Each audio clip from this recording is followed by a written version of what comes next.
जो एक बासा में है और एक हमारा पद्धर में है। तो इन 2 परिसर का भी हमें सरदार पटेल विश्वविद्यालय को पीडब्ल्यूडी विभाग द्वारा वो पूरी प्रक्रिया के थ्रू हमें ये 2 परिसर और मिले हैं। और उन परिसरों को देखते हुए माननीय कुलपति महोदय जी ने पहले भी हिमाचल प्रदेश सरकार को कुछ स्ववित्त पोषित जो हमारे कुछ विभाग या विषय हो सकते हैं, कार्यक्रम और चलाए जा सकते हैं, उनके लिए पहले ही वो हिमाचल प्रदेश सरकार के विचाराधीन वो फाइल चली हुई है।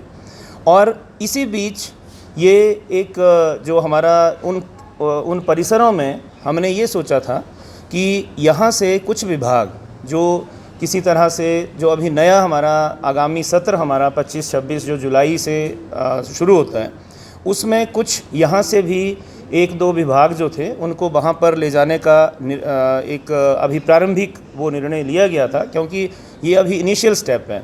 और ये कोई हमारा जो अभी ये विभाग जा रहे थे, ये मध्य सेशन में नहीं जा रहे थे।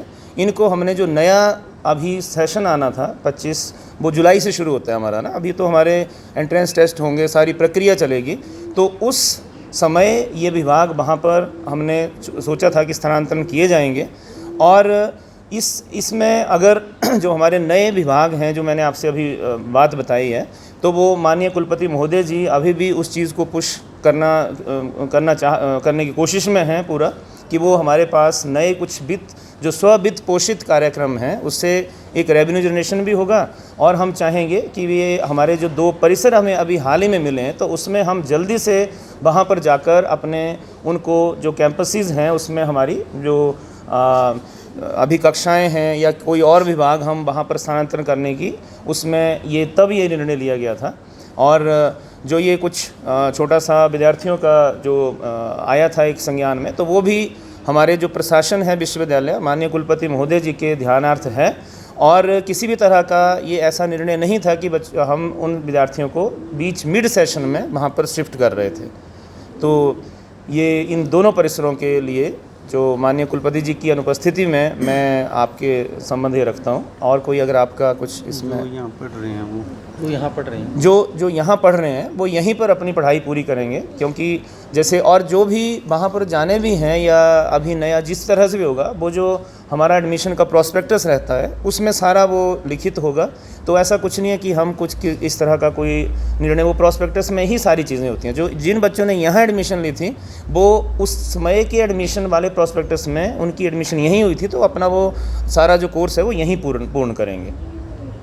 उन्होंने आपत्ति जताई है जो पर्ची सिस्टम के द्वारा जो है शिफ्ट किया जा रहा है, उसको लेकर स्टूडेंट्स ने कुछ आपत्ति जताई है कि पर्ची सिस्टम के द्वारा ही क्यों जो है शिफ्ट करने की जो है कोशिश की जा रही है। हाँ, अभी उसमें ऐसा रहा था कि ये सर्वसहमति से, उसमें हमारा जैसे ये स्टूडेंट सेंटर्ड एसोसिएशन रहती है विश्वविद्यालय में और उसके 24 हमारे मेंबर्स हैं। तो उन विद्यार्थियों की सबकी वो सर्वसहमति से वो एक अभी वो प्रारंभिक मैं बोलूँगा, अभी उसमें कोई ऐसा नहीं है कि, तो उसमें ये बात आई थी कि किस तरह से उन विभागों का क्या किया जाए।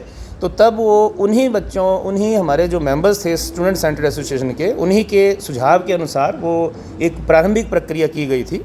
लेकिन अभी उसमें विचाराधीन है वो, और माननीय कुलपति महोदय जी उस पर जो अंतिम निर्णय होगा, तो वो अभी जैसे मैंने आपको बताया कि विश्वविद्यालय के उस प्रॉस्पेक्टस में वो सारी चीज़ें आएंगी। तो इसमें एक और आ रहा है सर कि बच्चे करेंगे जैसे पंडोस रहते हैं तो वो बंदा नहीं जा पाएंगे जी नहीं, उसमें देखिए सेशन की एडमिशन नहीं हुई सर अभी ना होगी। उनका बोलने वाला ये है कि हम उधर ऐसा है जैसे यदि यूनिवर्सिटी मंडी में है तो मंडी के अनुसार बच्चे एडमिशन लेते हैं। कल को यदि बासाधार में हमारी यूनिवर्सिटी बनेगी तो उसके अनुसार बच्चे एडमिशन लेंगे। तो जैसे अभी प्रोफेसर साहब ने बोला कि प्रोस्पेक्टस की प्रक्रिया होगी और वहाँ पे और भी क्या सुविधाएं जुटाई जाएंगी, ये एक प्रक्रिया शुरू हुई है अभी। It is not the final this thing कि अभी चले गए, क्योंकि इसमें प्रोस्पेक्टस बनना है, हमारी फाइनेंस को भी देखना पड़ेगा और भी सुविधाएं देखनी पड़ेगी। तो अभी तो ये प्रक्रिया जस्ट इनिशियल प्रक्रिया जो है, और उसमें बच्चों ने यही किया क्योंकि ऑल डिपार्टमेंट्स आर इक्वल। किसी को हम ऐसे नहीं बोल सकते कि आपकी कम गुण मतलब ज़रूरत है, आपकी ज़्यादा ज़रूरत है। सभी विभाग बराबर हैं और सभी जो हमारे एससीए के मेंबर थे, सभी डीन, सभी ने ये एग्री किया कि क्योंकि ऑल आर इक्वल, जब ऑल आर इक्वल होते हैं तो उसमें चॉइस सिर्फ क्या रह जाती है, बाई सम प्रोसीजर। क्योंकि यदि तो हो कि ये इसकी वेटेज 9 है, इसकी वेटेज 1 है, तब तो आप वेटेज के हिसाब से देखते हैं। जब सब कोई बराबर आंका जाता है तो जब भी कोई भी निर्णय बराबरी पे आ जाता है तो सिर्फ प्रक्रिया जो है वो पर्ची पे ही रहती है। और ये सब का निर्णय था इसमें कि सभी को ऐसा ना हो ना किसी को हम बोलें कि आप चले जाओ, आपको कर देना है। तो और अभी तो ये प्रक्रिया शुरू हुई है। पद्धर जो कैंपस है आपको उसको लेकर ज़्यादा आपत्ति है स्टूडेंट्स की, जो MBA के स्टूडेंट हैं उनका कहना है कि जो बॉटनी है या फिर जियोग्राफी है आपका, नहीं, या फिर वो अन्य ऐसा जो है related जो कोर्स हैं जैसे, तो वो जंगल में हमें भेजा जा रहा है, जबकि हमारा जो नहीं, वहाँ पे ऑलरेडी एक ना मतलब संस्थान सरकार का राजकीय महाविद्यालय वहाँ पे चल रहा है। राजकीय महाविद्यालय के परिसर में ही ये बिल्डिंग बनी है। और पहले जब क्लस्टर यूनिवर्सिटी थी तब भी क्लस्टर यूनिवर्सिटी में 4 कंस्टिट्यूएंट कॉलेज थे, MLSM, बासा, पद्धर, मंडी। तब भी कक्षाएं, क्योंकि वो ऐसा नहीं है कि दैट इज़ नॉट ए कि कोई जंगल या कोई कनेक्टेड ही नहीं है। वहाँ महाविद्यालय में वैसे भी बच्चे पढ़ाई कर रहे हैं, 1000 बच्चा पढ़ रहा है। और वो मतलब क्योंकि किसी जगह को हम ऐसे कम आंक दें कि वहाँ पे, लेकिन सुविधाएं होंगी तभी भेजा जाएगा ना, इसलिए हमने पहले नहीं भेजा। जैसे सरकार ने दिया, अभी फर्नीचर लगेगा और प्रक्रिया पूरी होने में भी समय लगेगा, इसलिए। और किसी भी बात को कम आंकना, किसी को ज़्यादा आंकना, ये उचित नहीं होगा।